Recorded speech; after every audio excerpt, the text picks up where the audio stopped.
पापा पिछले 6 महीने से बोल रहा हूँ, कब दिलवाओगे लैपटॉप?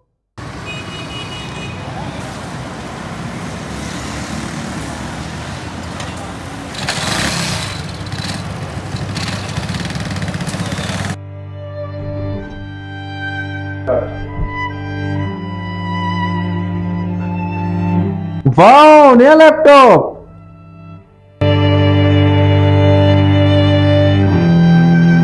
पापा आप इतने थके हुए क्यों हैं? और आपकी बाइक किधर है? अरे बेटा, बाइक के लिए एक नई पार्किंग बाइक मिल गई है। आज से बाइक वहीं पे ही खड़ी करूंगा।